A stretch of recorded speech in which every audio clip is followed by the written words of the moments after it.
Hi കൂട്ടുകാരെ, എല്ലാവർക്കും സുഖം തന്നെയല്ലേ.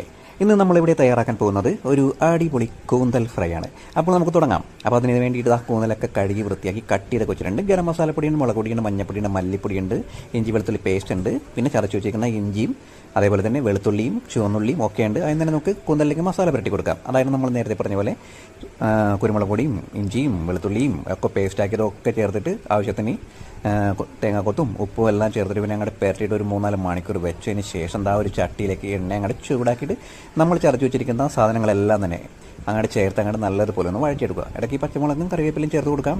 അതിനുശേഷം മസാല പുരട്ടി വെച്ചിരിക്കുന്ന കൂന്തലും കൂടി ചേർത്തിട്ട് നല്ലതുപോലെ ഒന്ന് വേവിച്ചെടുക്കുക. അപ്പോൾ ഈ കൂന്തലിൻ്റെ വെള്ളത്തിൽ തന്നെ കിടന്ന് കൂന്തൽ എന്തായാലും വെന്ത് കിട്ടും. സെപ്പറേറ്റ് വെള്ളം ഒന്നും ഒഴിച്ചു കൊടുക്കണ്ട. അതിനുശേഷം ഇതൊന്ന് വെന്ത് കഴിയുമ്പോഴത്തേക്ക് നല്ലതുപോലെ ഡ്രൈ ആയിട്ട് അങ്ങോട്ട് ഫ്രൈ ആക്കി എടുക്കുക. ഇത്രയേ ഉള്ളൂ. നല്ല സൂപ്പറായിട്ടുള്ള കൂന്തൽ റോസ്റ്റോ അല്ലെങ്കിൽ കൂന്തൽ ഫ്രൈയോ തയ്യാറായിട്ടുണ്ട്. അപ്പോൾ എല്ലാ കൂട്ടുകാർക്കും ഇഷ്ടമായി കാണും എന്ന് പ്രതീക്ഷിക്കുന്നു.